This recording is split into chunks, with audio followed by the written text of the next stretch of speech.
సంస్కృతి సంపద YouTube channel తరపున అందరికీ స్వాగతం.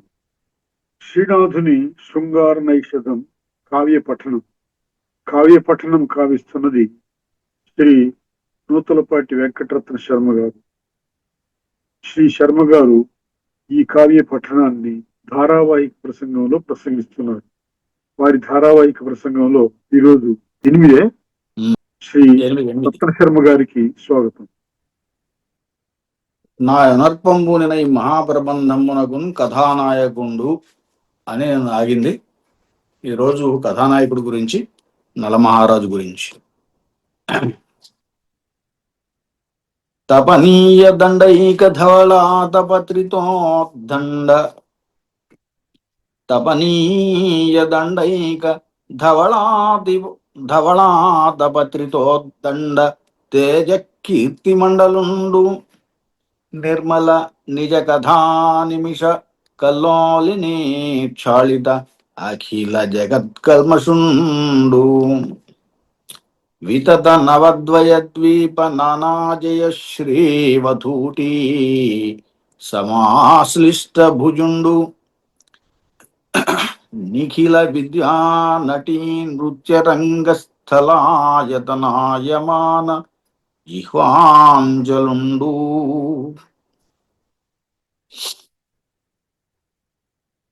ప్రస్తుతింపగదగు సముత్ఫట కఠోర చటుల గుణటంక్రియాఘనస్థనిత ఘోష చాప నీరద భవ శరాసార శమిత బలవదహిత తేజోదవా నలుడు ఎలాంటి వాడు అంటే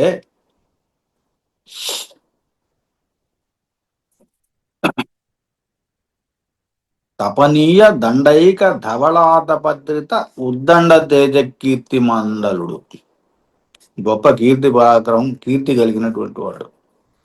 ఆ కీర్తి తపనీయ దండైక ధవళాతపత్రిత. మనకి శ్వేత ఛత్రం ఉంటుంది రాజుగారికి, రాజలాంఛనం అది. ఆ శ్వేతపత్రానికి అడుగున ఆ గొడుగు కర్ర ఉంటుంది కదా, అది బంగారంతో ఉంటుంది. కామ తపనీయ అంటే బంగారంతో, బంగారం యొక్క దండం కలిగినటువంటి ఏక ధవళ ఆతపత్రిత, తెల్లనైనటువంటి గొడుగుగా చేయబడినటువంటి ఉద్దండ తేజ కీర్తి మండలుడు. అదిగో తన పరాక్రమం వల్ల కీర్తి ఇలా వ్యాపించినటువంటి వాడు అని. కీర్తి మండలుడు అన్నాడు కదా, కీర్తి చక్రము కలిగిన వాడు అంటే కీర్తి వ్యాపించిన వాడు అని. నిర్మల నిజ కథా నిమిష కల్లోలిని క్షాళిత అఖిల జగత్ కల్మషుండు. సమస్త కల్మషాలను కూడా ప్రక్షాళితం చేయగలిగినడు వాడు. ఎలా అంటే నిర్మల నిజ కథ అనిమిష కల్లోలిని, ఆయన యొక్క స్వచ్ఛమైనటువంటి తనదైన కథ, నలమహారాజు యొక్క కథ, చరిత్ర అనేది అనిమిష కల్లోలిని, దేవనది అయినటువంటి గంగానది యొక్క అలల చేత, నీటి చేత క్షాళిత కడుగబడినటువంటి అఖిల జగత్ కల్మషుడు, సమస్తమైన లోకాల యొక్క కల్మషాలను కలిగినవాడు. సమస్తమైనటువంటి లోకాల కల్మషాలను ఆయన కథ అనేటువంటి, నలమహారాజు కథ అనేటువంటి సరిద్గంగ చేత, ఆకాశగంగ చేత కడిగినవాడు అని చెప్పడం. అంటే ఆయన యొక్క పుణ్యచరితలు అన్ని లోకాల్లోనూ వ్యాపించింది అని చెప్పడం. వితత నవద్వయద్వీప నానాజయ శ్రీవధూటి సమాశ్లిష్ట భుజుడు. ఇక నవద్వయ ద్వీపం అంటే నవద్వయ ద్వీపం, 9 18 ద్వీపాలు. నవద్వయ ద్వీప నానాజయ శ్రీవధూటి, అనేక మంది జయశ్రీ వధూటి, జయలక్ష్మి అంటే ఆయా రాజ్యాలన్నింటినీ జయించినటువంటి 18 ద్వీపాలు అన్నాడు కదా, వాటన్నింటినీ జయించినటువంటి జయశ్రీ వధూటి, జయలక్ష్మి అనేటువంటి వధూటి చేత సమాశ్లిష్ట భుజుడు, కౌగలింపబడినటువంటి భుజాలు కలిగినటువంటి వాడు అని. అంటే ఆయన కీర్తి ఎలా ముల్లోకాలు వ్యాపించిందో అలాగే ఆయన యొక్క పరాక్రమం ఇదిగో ఈ 18 ద్వీపాలను జయించింది అని చెప్పటం. నిఖిల విద్యా నటీ నృత్యరంగ స్థలాయతనాయమాన జిహ్వాంచలుండు. సమస్త విద్యలు, విద్యా నటి, విద్య అనేటువంటి నటకురాలు నృత్యరంగ స్థలంలో, దేవాలయాల్లో, ఆయతనాయమాన అంటే దేవాలయాల్లో అని, దేవాలయాల వలె ఒప్పుతున్నటువంటి జిహ్వాంజలుడు, నాలుక యొక్క తొదగలిగినటువంటి వాడు అని. అంటే సకల విద్యలు కూడా ఆయన యొక్క నాలుక యొక్క చివర ఉన్నాయి అని. అంత గొప్ప విద్వాంసుడు, గొప్ప విద్యలు తెలిసినటువంటి వాడు, నేర్చుకున్నటువంటి వాడు అని. నలమహారాజు ప్రస్తుతింపగదగు సముద్భట కఠోర జటుల గుణ టంక్రియా ఘనస్థనిత ఘోష చాప నీరద భవశరాసార శమిత బలవదహిత తేజో దవానలుడు నలుడు. ఈయన సముద్భట కఠోర చటుల గుణ టంక్రియ ఘనస్థనిత ఘోష చాప నీరద భవ శరాచార శమిత బలవరహిత తేజోదవానలుడు. మొత్తం ఒకే సమాసంగా ఉంది. అటువంటి నలుణ్ణి ప్రస్తుతింపదగు అని. ప్రస్తుతింపంగా దగు ఏమిటి అంటే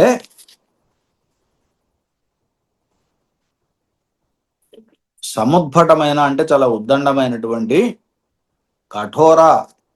కఠినమైనటువంటి, దారుణమైనటువంటి, చెటులా చలించుచున్నటువంటి గుణ అల్లెత్రాటి యొక్క టంక్రియ, టంకారం అనేది ధ్వని. ఆయన బాణం అల్లెత్రాడు తోటి ఆయన ఎప్పుడైతే ఇచ్చేస్తాడో దానికి ఆ ధ్వని, అల్లెత్రాటి ధ్వని, బాణాలు ప్రయోగించేటప్పుడు కలిగేటువంటి ధ్వని, ఆ ధ్వని అనేటువంటి మోత ఘోష కలిగినదై అయినటువంటి చాపము విల్లు. ఇది నీరదము అంటే మేఘం, మేఘము నుండి పుట్టినటువంటి నీరు, ఇది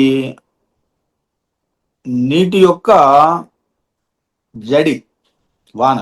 అది ఎలా ఉంది అంటే ఆయన ధనస్సు నుంచి వచ్చినటువంటి బాణాలలాగా ఉందట. ఆ రకమైనటువంటి ఆసారము ఒక జడివాన. వర్షంలో కనుక ఎట్లయితే మేఘాల నుండి వర్షం వస్తుందో, జడివాన వస్తుందో, ఆ రకంగా ఆయన ఆయన ధనస్సు నుండి శరాలు అలా బాణాలలాగా వస్తున్నాయని, అంటే బాణవర్షం అని. అయినటువంటి దాని చేత ఏమవుతోందంటే దానిని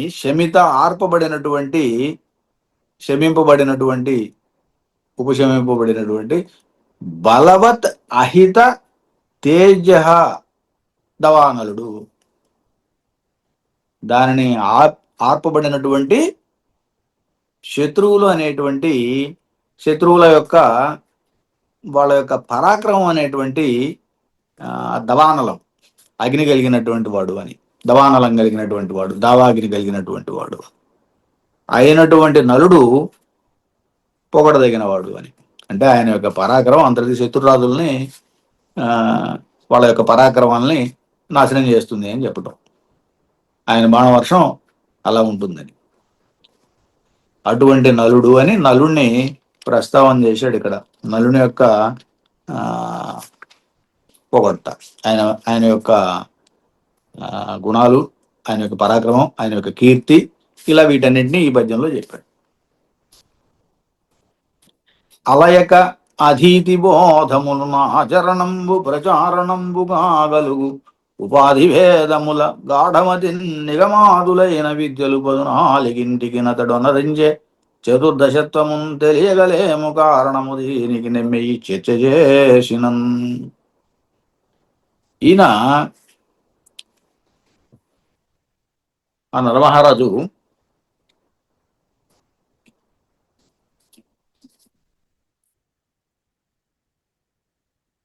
పదునాలుగింటికి చతుర్దశత్వము కలగజేశాడట. దీనికి కారణం ఏమో తెలియకున్నది చర్చ చేసినాను అన్నాడు. ఏమిటా 4 అంటే ఇక్కడ చతుర్దశత్వము అంటే చతుర్దశత్వం 4 దశలు కలగజేశాడు అని.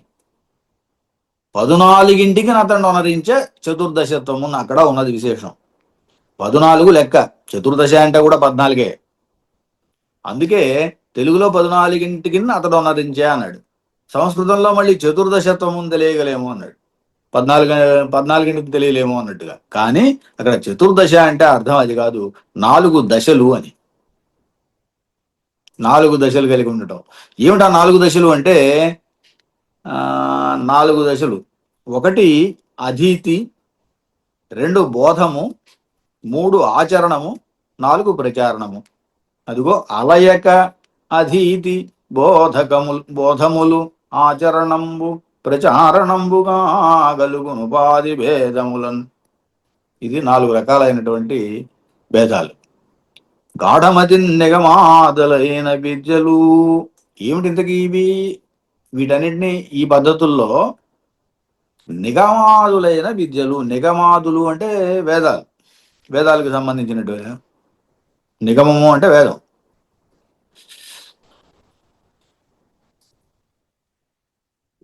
వేదము మొదలైన కలిగినటువంటి 14 విద్యలు నిగమాదులు అన్నాడు. అందుకే వీటన్నిటినీ కూడా ఈ 14 విద్యలు నిగమాది విద్యలు, నిగమాదులైన విద్యలు 14. వీటిని ఎట్లా ఏం చేశాడు అంటే, అధీతి అంటే మొదటిది ఏమిటి? అధీతి అంటే చదవటం. బోధము అంటే అర్థం తెలుసుకోవటం. ఆచరణము అంటే తను ఆచరించటం. ప్రచారణము అంటే ప్రచారం చేయటం. అంటే ప్రచారమే కాదు, ఆచరింపజేయటం. పోని ఆచరించటము, ఆచరింపజేయటం. ఇలా ఈ 4 దశలు అతడు వనరించన్. అందువల్ల దానికి చతుర్దశత్వం కలిగింది. 14 విద్యలకి చతుర్దశత్వం కలిగింది. కారణం ఏమిటంటే, ఈ 4 దశత్వం ఎందుకు కలిగిందంటే, పైన చదవటం, అర్థం చేసుకోవటం, ఆచరించడం, ఆచరింపజేయటం, ఇవన్నీ ఉన్నాయి. ఆ 4 విద్యలు, ఆ 4 దశలు, ఆ 4 దశలు చేస్తూ వచ్చాడు. తెలియగలేమో కారణము దీనికి నమ్మి చర్చ చేశాను అన్నాడు. కాబట్టి చతుర్దశ విద్యలు ఏవి ఏమిటి అని చెప్పడానికి మనకు మళ్ళీ 14 విద్యలు ఏమేమిటి అని చెప్పాలంటే, సరే, రుక్కు, యజస్సు, సామవేదం, అలాగే అధర్వవేదం, ఈ 4 వేదాలు, శిక్ష, వ్యాకరణం, ఛందస్సు, నిరుక్తం, జ్యోతిషం, కల్పం అనే 6 వేదాంగాలు, మీమాంసం, న్యాయం, పురాణం, ధర్మశాస్త్రం, ఇవన్నీ కలిగి 18 అయినాయి. అష్టాదశ విద్యలు. వీటన్నిటిని ఆయన అవపాసన పెట్టాడని. ఈ 14 విద్యల్లో ఆయనకి పాండిత్యం ఉంది. అలాగే వాటిని ప్రచారం చేయాలనేటువంటి తపన ఉన్నది. నేర్చుకున్నాడు, ప్రచారం కూడా చేస్తున్నాడు. ఈ రకంగా ఆయన అనుసరించేటట్టు చేస్తున్నాడు. రాజుగారు కాబట్టి అనుసరించడమే కాకుండా అనుసరింపజేస్తున్నాడు వీటన్నిటిని. ఇలా చతుర్దశత్వం కలిగించడం అంటే అది. అంతేగాని 14 పైనే చెప్పాడు. మళ్ళీ ఇక్కడ చతుర్దశ అనాల్సిన అవసరం లేదు. చతుర్దశత్వం అంటే 4 విధాలైనటువంటి పద్ధతులు. అతని విద్య జిహ్వానటి శృతి విధమున అంగగుణమున అష్టాదశ ఆత్మయగుచు విస్తరిల్లే నవద్వయద్వీప పృథగదేశ జయలక్ష్మీ జిగీషబోలే. అతని విద్య, ఏ 14 విద్యలు ఉన్నాయో అవి జిహ్వానటి శృతి విధమున, నాలుక యందు నర్తించేటువంటి అంటే నాలుగుకే గ్రహణీయమైన పోని. ఆయన విద్య శోధ విద్య అని. అంటే నలుడు వంటలలో ప్రసిద్ధుడే, అది కూడా ఉన్నది. సరే, అతని విద్య జిహ్వానటి శృతి విధమున అంగగుణమున అష్టాదశాత్మయగుచు. అష్టాదశాత్మ అగుచు ఇందాక చెప్పిన అష్టాదశలో ఉన్నాయి కదా 18 స్వరూపాలు కలిగినదవుచు విస్తరిల్లెన్ నవద్వయ ద్వీప పృథగశేష భూజయలక్ష్మి జిగీషవోలే 18 స్వరూపాలుగా విస్తరిల్లిందన్నాడు. ఏ విధంగా అంటే ఆ, 18 నవద్వయ ద్వీప 18 ద్వీపాలు, వాటికి పృథక్ పృథక్ పృథక్ అంటే వేరువేరైనా అని, అశేష పృథక్ అశేష, అశేష అంటే శేషం లేని అంతులేని లేకపోతే సమస్తమైన అని. భూ జయలక్ష్మి జిగీషవోలే భూ జయ లక్ష్మి భూమి యొక్క అలాగే జయశ్రీ యొక్క జిగీషవోలెన్ జయించాలనే కోరికలాగా అని. జిగీష జేతుమిచ్చ జిగీష అని జయించాలనే కోరిక, గెలవనిచ్చ, అది గెలవటానికి కావాల్సినటువంటి కోరికో అన్నట్టుగా ఇదిగో ఇలా నాట్యం చేస్తోంది అని, విస్తరిల్లింది అని దాని అర్థం. ఆయన కోరిక అలా అంటే ఈ నలమహారాజు సూత విద్యలో ప్రవీణుడు. ఆ విద్య సాధారణంగా 18 ఎలా చెబుతున్నాడు? 18 అంటే షడ్రసాలు అన్నాడు. షడ్రసాలు 6 రసాలు, 6 రుచులు. ఇవి ఓ ఎక్కువ తక్కువ సమత అనే భేదంతో 3 ఆర్లు 18 అవుతాయి. ఎక్కువగా తక్కువగా సమంగా 3 భేదాలతోటి 3 ఆర్లు 18 అవుతాయి. ఈ రకంగా 3 విడివిడి 18 స్వరూపాల చేత ఉంటుంది కాబట్టి, అలాగే వేద విద్య కూడా 18 స్వరూపాలతో ఉంటుంది. ఇందాక చెప్పుకున్నాం మనం ఆ విద్యలన్నీ 18 ఉన్నాయని. ఎక్కడ చెప్పుకున్నాం ఆ 18? ఇందాక చతుర్దశి విద్యలు అక్కడ చెప్పుకున్నాం.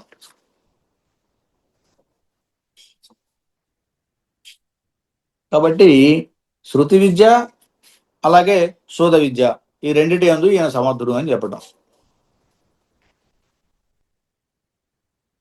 తా త్రినేత్రుని అవతారమగుట తెలుపు దిక్పాలకాంశావతీర్ణుడతడు కామ సంచార హరణ ప్రగల్భమైన శాస్త్రమను పేరి అధికలోచనము కలిమి. ఆయనకి త్రినేత్రుని అవతారము అని అంటే ఈశ్వరుని అవతారం లాగా 3వ కన్ను ఉన్నది అని. ఎట్లా అది తెలపడానికి దిక్పాలక అంశావతీర్ణుడతడు, దిక్పాలకుల్లో ఒక అంశ, ఈశాన అవతారం, ఈశాన దిక్కు, ఈశానుడు. అలా ఎలా అంటే కామ సంచార హరణ ప్రగల్భమైన శాస్త్రమును పేరి అధికలోచనము కలిమి. ఆయనకి అధికలోచన ఏమిటి అంటే శాస్త్రమే అంట. అది కామ సంచార హరణ ప్రగల్భమైనది అని. కామ ప్రవృత్తిని, స్వేచ్ఛా ప్రవృత్తిని హరించే దానిలో సమర్థము అయినటువంటిది శాస్త్రం. ఆ శాస్త్రము ఈయనకి అధిక లోచనంగా కలిగింది, 3వ కన్నుగా ఆయనకున్నది అని. శివుడికైతే 3వ కన్ను ఉన్నది కానీ ఈయనకి లేదు. కానీ ఈయన కూడా ఆయనతో సమానంగా చెప్పి ఈయన దిక్పాలకుడు అంటున్నాడు. ఈ 3వ కన్ను ఏమిటి అంటే ఈయనకి 3వ కన్ను శాస్త్రమే. ఆ శాస్త్రం ఏం చేస్తుంది అంటే అక్కడ 3వ కన్ను కాముణ్ణి దహించినట్టు ఇక్కడ కామ సంచార హరణ ప్రగల్భమైన శాస్త్రం అన్నాడు. అది పోలిక. కాబట్టి ఈయనకు కూడా ఈశ్వరత్వం ఉంది, ఈయనకు కూడా 3వ కన్ను ఉన్నది. ఈ కన్ను ఏం చేస్తుంది అంటే స్వేచ్ఛ కామ సంచారాన్ని హరిస్తుంది. కేరళి మహాశివేమ సహకృత్వరితత్ఫట కోటి చాతురీతురి సమరాంగణంబుల చతుర్హరినావరణంబులన్ యశోంకరముల నేషుండు బహుభంగుల పున్నమి నాటి నిండు చంద్రును సోగ వెన్నెలలతో తులతూగడు తద్గుణంబులన్. సరే, ఇక్కడ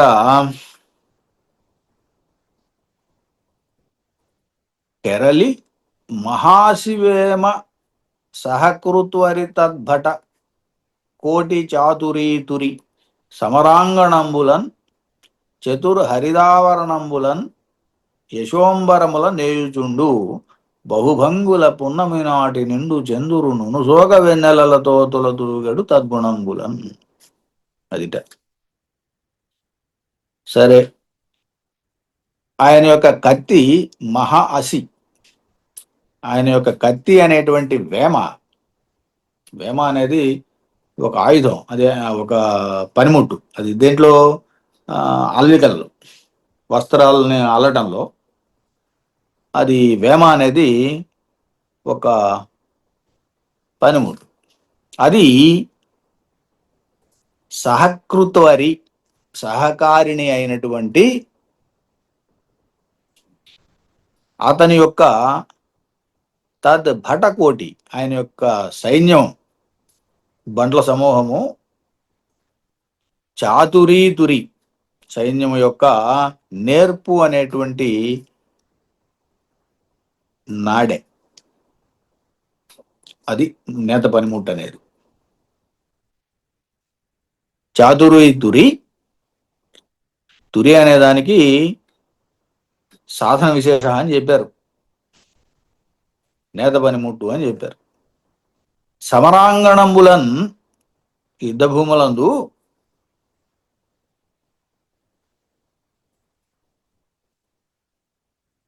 చతుర్హరిదావరణంబులన్, నాలుగు దిక్కులను కప్పడం, హరిద ఆవరణం, నాలుగు దిక్కులను కప్పడానికి యశోంబరములు నేయుచుండు, కీర్తి అనేటువంటి వస్త్రాలను నేస్తూ ఉన్నది. బహుభంగులన్, అనేక విధాలుగా, బహుభంగులన్ ఈ వస్త్రాలను నేస్తూ ఉన్నది అని. ఏమిటి ఆ వస్త్రాలు అంటే కీర్తి అనేటువంటి వస్త్రాలు, ఆ సమరాంగణాల్లో కప్పడానికి అన్నాడు. అంటే దాని అర్థం ఏంటి, అనేక యుద్ధాల్లో జయించడం వల్ల కలిగినటువంటి కీర్తి, అది విస్తరించడం.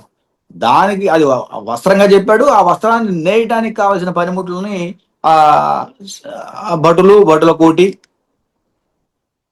దానికి సమర్థులు అని చెబుతున్నాడు. అది పున్నమి నాటి నిండు చంద్రుడు నునుసోగ వెన్నెలలతో తొలతూగాడు. అదిగో ఆ కీర్తి కూడా పండు వెన్నెల నాటి వెన్నెలతోటి సమానంగా తొలతూగుతుంది అంటున్నాడు. అది ఆయన యొక్క గుణాలు, తద్గుణంబులన్. ఆ గుణము అంటే నూలిపోగు అని ఒక అర్థం కూడా ఉంది. గుణములు అంటే శౌర్యాది గుణములు అని చెప్పదు. వాటన్నిటికీ గుణము అనే దానికి రెండు అర్థాలు చెప్పాడు ఇక్కడ. మళ్ళీ నలమహారాజు యొక్క గుణాలు అన్నప్పుడు శౌర్యాది గుణాలు అని చెప్పాలి. వెన్నెలలు అనేటువంటి తులతూగడు గుణాలు అన్నప్పుడు ఈ వెన్నెల లాంటి ఇది చెప్పాడు, కీర్తిని చెప్పాడు. దానికి కావాల్సిన వస్త్రం అని చెప్పాడు కాబట్టి ఆ వస్త్రానికి కావాల్సిన నూలిపోగులు, ఈ వెన్నెల కిరణాలే నూలిపోగులు అని చెప్పటం, తెల్లనైనటువంటి కిరణాలు. అలా ఆ నలమహారాజు పెద్ద కత్తి అనేటువంటి నేత పొలకకు సహాయపడేటువంటి ఆయన యొక్క సేన అనేటువంటి నాడే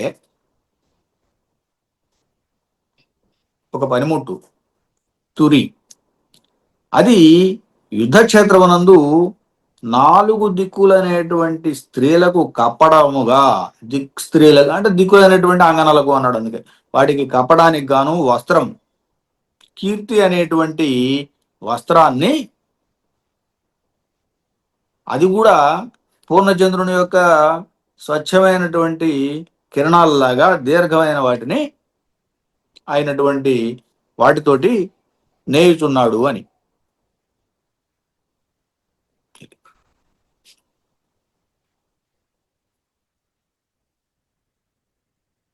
దాని అర్థం ఏంటంటే ఆయన యుద్ధాల్లో పోరాడటం, అలాగే ఆ సైన్యం యొక్క చాతుర్యం, ఇవన్నీ కూడా ఆయనకి విజయాన్ని కలగజేస్తున్నాయి. ఆ విజయాల వల్ల ఆయనకి అవిశ్రాంతంగా కీర్తి ప్రసారం అవుతోంది, కీర్తి ప్రచారం అవుతోంది అని, కీర్తి అనేది కలుగుతోంది అని.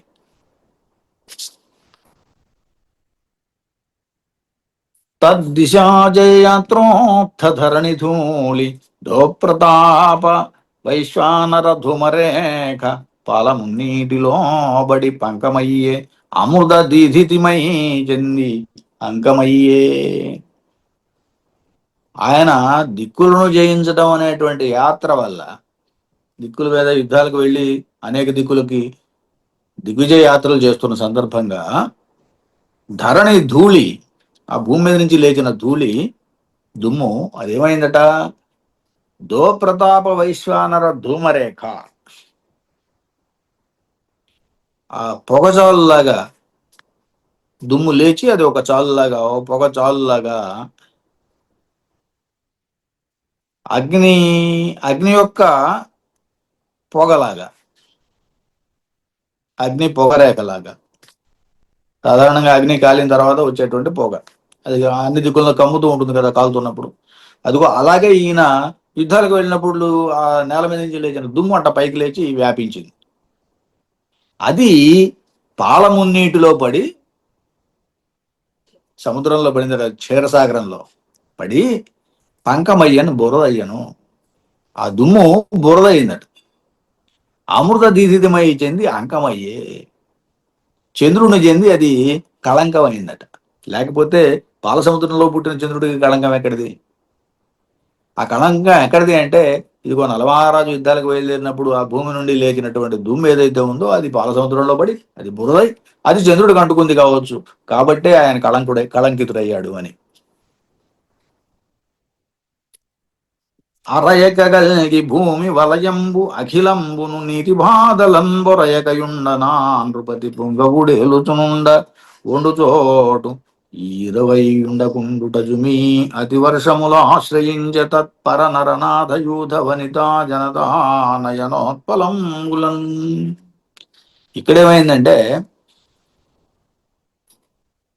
అరయకగల్గి భూమి వలయంబు అఖిలంబును, సమస్త భూమండలం కూడా ఈది బాధలం బొరయక, ఈది బాధలు లేకుండా ఉండటం వల్ల.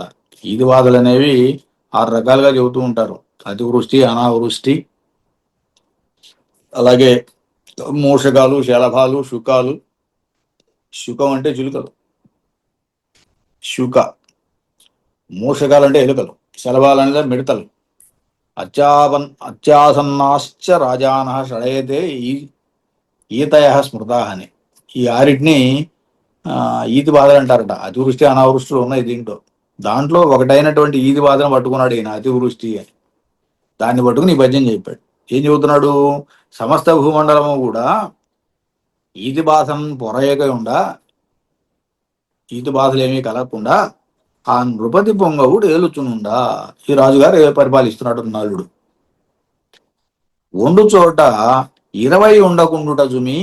ఇలా అవటం వల్ల ఈ అతివృష్టి, అనావృష్టి లాంటి ఈతి బాధలు ఉన్నాయి కదా, ఇవన్నీ ఒకచోట ఉండలేక అతి వర్షములు ఆశ్రయించను, వేరే చోట ఆశ్రయించని. ఎక్కడ ఆశ్రయించినాయి అంటే, తత్పరనరనాథ యూధ వనిత జనతా నయనోత్పలంబులం. శత్రురాజుల యొక్క భార్యల యొక్క కళ్ళను ఆశ్రయించినాయట. వాళ్ళు ఎందుకు ఏడుస్తారు? అతి వర్షము శత్రురాజుల యొక్క భార్యల కళ్ళను ఆశ్రయించినాయి అంటే దాని అర్థం ఏమిటి? శత్రురాజును ఓడించాడో చంపాడో, అది వాళ్ళని జయించాడు అని చెప్పాలి. అందువల్ల వాళ్ళకి దుఃఖం కలిగింది, దుఃఖంతో కళ్ళ నీళ్ళు వచ్చినాయి. ఇది అతివర్షం. ఈ అతివర్షం ఎక్కడిది? అక్కడ ఉండకుండా ఇంకో చోటకి చేరింది అనమాట. అక్కడ ఎందుకు ఉండట్లేదు అంటే, అలాంటివి లేకుండా పరిపాలిస్తున్నాడు నలుడు అని. అది కొండని వేట్కతో పసిడి కొండ ధనార్థులకెల్ల పంచి కుండుట ధనధారకు పయోనిధులెల్ల వేయింపలేమి రెండపకీర్తులంతల ధరించిన వాడు ప్రధానశీలుడా దండిరువాయగాముడికి దార్చిన వెన్రుగలన్నిశంబునన్. ఇక్కడేమిటంటే, కొండని వేట్కుతో తీసుకోండి అని, కొండు అంటే తీసుకోము అని, తీసుకోను అని. కొండని వేట్కతో పసిడి కొండ ధనార్థులకెల్ల పంచి, మేరు పర్వతాన్ని అందరికీ, ధనార్థులందరికీ పంచేసి ఈ కుండుట ఇవ్వలేకపోవటం. ఎన్నో దానాలు చేశాడు కానీ పసిడి కొండను మాత్రం ఇవ్వలేకపోయాడు. దాధారకు పయో నిధులెల్ల వేయింపలేమి. సాధారణంగా దానాలు ఇచ్చేటప్పుడు కమలంలో నీళ్లు దార వచ్చినట్టుగా పోస్తారు కదా, అలా చేసినా ఇక్కడేం చేశాడంటే సముద్రాన్ని ఆ రకంగా ఖర్చు పెట్టలేకపోయాడు, సముద్రపు నీళ్ళని. అది కూడా ఒక లేమి. పయోనిధులెల్ల వ్యయింపలేమి, అక్కడ పసిడి కొండను ఇక్కడ సముద్రాన్ని ఆయన ఖర్చు పెట్టలేకపోయాడు, ఏం చేయలేకపోయాడు. ఎన్నో దానాలు చేశాడు కానీ ఈ రెండింటిని ఏం చేయలేకపోయాడని. ఈ రెండు అపకీర్తులు, ఈ చేయలేకపోవడం అనే అపకీర్తి, దానం చేయలేకపోయాడనే అపకీర్తి, ఈ రెండు అపకీర్తులను తలధరించిన వాడు, అదిట తలదాల్చిన వాడట ప్రధానశీలుడా అతండు, ఇరువాయగా ముడిగిదార్చిన వెంట్రుకలన్ నిశంబునం. తలని రెండు పాయలుగా చేసి రెండు వైపులా ముడి పెట్టుకోవడం అనేది ఒక అవతరాహుల సాంప్రదాయం ఒకటి ఉన్నదట. అదిగో దానికి ముడి పెట్టాడు. రెండు అపకీర్తులు రెండు పాయల్లాగా తలకి రెండు వైపులా ముళ్ళు ఉన్నాయి అని, ముడులు పెట్టుకున్నాడు అని ఆ రెండు అపకీర్తులకి చిహ్నాలుగా చెబుతున్నాడు. ఎందుకు అంటే అపకీర్తి నల్లగా ఉంటుంది, వెంట్రుకలు కూడా నల్లగా ఉంటాయి కాబట్టి. నియమ విచిత్ర భంగి మహనీయుడు భూమి విభుండు మిత్రచేతయును అమిత్రచేతయు ప్రతాపగుణంబున నీతి జార దృష్టియును విచార దృష్టియునటే పరిపంధి మహీషులట్ల తద్భయమున భేతృతా గుణము వాసనగా కవిరుద్ధ ధర్మముల్. ఇక్కడ నియమ విచిత్ర భంగి, అద్భుతమైనటువంటి పద్ధతిలో మహనీయుడు భూమి విభుండు రాజు మిత్రజేతయును అమిత్రజేతయు, మిత్రజేత అమిత్రజేత. మిత్రజేత అంటే సూర్యుని గెలిచిన వాడు అని, అమిత్రజేత అంటే సూర్యుడు అని అర్థం చెప్పుకుంటే సూర్యుని గెలవని వాడు అని. అలా పరస్పర విరుద్ధం అవుతుంది, విరోధాభాసం వస్తుంది. అందుకని అమిత్రజేత అంటే శత్రువులు జయించిన వాడు అని చెప్పుకుంటే సరిపోతుంది. ఇలా రెండు. ప్రతాపగుణంబున, ఇది ప్రతాపగుణాన్ని చెప్పేటప్పుడు మిత్రజేత అమిత్రజేత అని. అలాగే నీతిజార దృష్టియును విచార దృష్టియునటే, నీతిజార దృష్టి విచార దృష్టి, ఈ రెండు రకాలైన దృష్టులు. నీతిచార దృష్టులు అన్నప్పుడు నీతి చేత, అలాగే చారులు గూఢచారుల చేత అని, వేగుల వాండ్రు చేత అని దృష్టి. విచార దృష్టి అంటే విగత చారులు అనే అర్థంలో మళ్ళీ ఇక్కడ కూడా విరోధాభాసం వస్తుంది. అందుకోసం విచార దృష్టి అంటే ఆలోచన చూపు కలిగిన వాడు అని చెప్పాలి. పరిపంధి మహీషులట్లా, ఇక్కడ ఇంకొక పోలికున్నది. పరిపంధి మహీషులు అంటే శత్రురాజులు. పరిపంధి మహీషులట్లా తద్భయమున భేతృతా గుణం వాసనగాక విరుద్ధ ధర్మములు. పరస్పర విరుద్ధాలైనటువంటి ధర్మాలు రెండు ఆ విరుద్ధత్వాన్ని విరోధాన్ని మర్చిపోతున్నాయట. భేతృతా గుణం వాసనం తద్భయమున, నలుడి యొక్క భయంతో అని. లేకపోతే మిత్రజేత అమిత్రజేత అవ్వాల్సిన అవసరం లేదు, నీతిచార దృక్కులు విచార దృక్కులు అవ్వాల్సిన అవసరం లేదు. ఇలా అవుతున్నాయంటే వాటి వాటి స్వధర్మాలని వదులుకుంటున్నాయంటే ఇదిగో ఈ విరుద్ధ ధర్మాలన్నీ కూడా భేతృతా గుణాన్ని పొందినాయట. భేతృతా గుణము అంటే ఒకదాంతో ఒకటి భిన్నం కావటం, ఒకదాంతో ఇంకొకటి బెడిసి ఉండటం, దీన్ని భేతృతా గుణం అంటాం. అది కలిగిందట ఆ శత్రురాజులకి. పరిబంధి మహీషులట్ల తద్ భయమున, నలుని యొక్క భయంతో శత్రురాజుల యొక్క విరుద్ధ ధర్మాలన్నీ ఇలా భేతృతా గుణాన్ని పొందినవి అని చెబుతున్నాడు. ధరనేకాంఘ్రిగనిష్ఠికాంగుళమ ఆధారంబుగా నిలిచి నిర్భరలీలన్ కృతవేళ నెట్టనే అధర్మంబు తపస్విత్వమున్ బొరసన్ తక్కిన వారలెవ్వరు తపంబుల్ సేరు అమ్మేదినేశ్వరు సామ్రాజ్యమునందు ధర్మము చతుష్పాదంబులం గ్రాలగన్. ఆ మేదినేశ్వరుని సామ్రాజ్యంలో ధర్మము 4 పాదాల మీద ఉండగా ధరన్ ఏకాంఘ్రి కనిష్ఠికాంగుళమయ ఆధారంబుగా నిలిచి భూమి మీద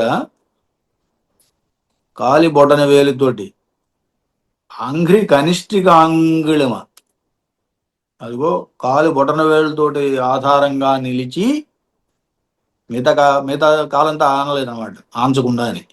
అంటే తపస్సులు రకరకాలుగా చేస్తూ ఉంటారు. ఆ తపస్సులో ఇది ఒక కఠినమైన తపస్సు.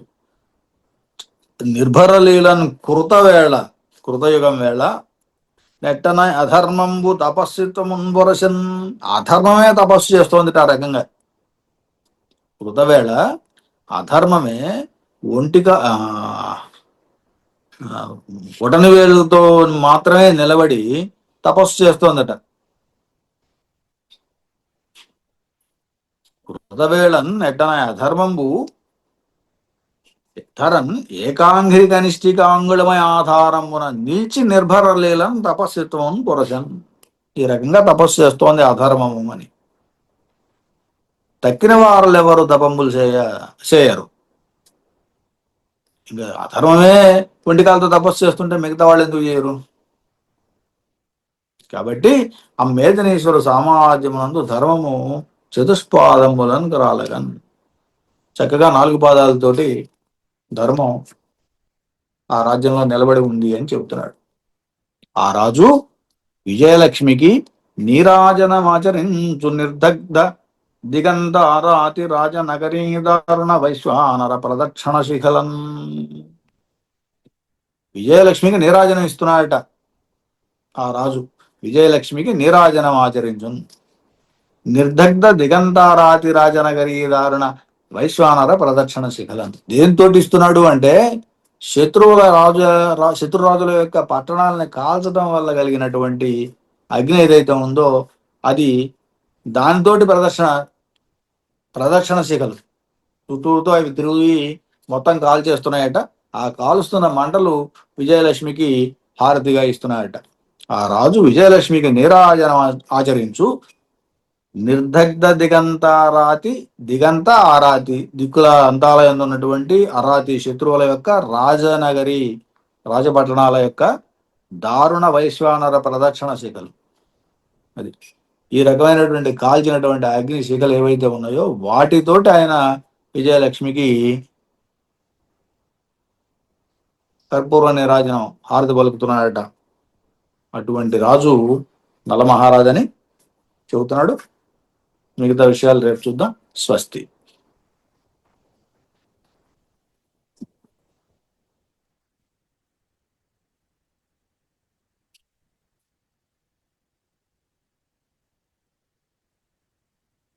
శ్రీనాథుని శృంగార నైషధం కావ్య పఠనాన్ని ధారావాహిక ప్రసంగంలో ప్రసంగించిన శ్రీ నూతలపాటి వెంకటరత్న శర్మ గారికి ధన్యవాదాలు.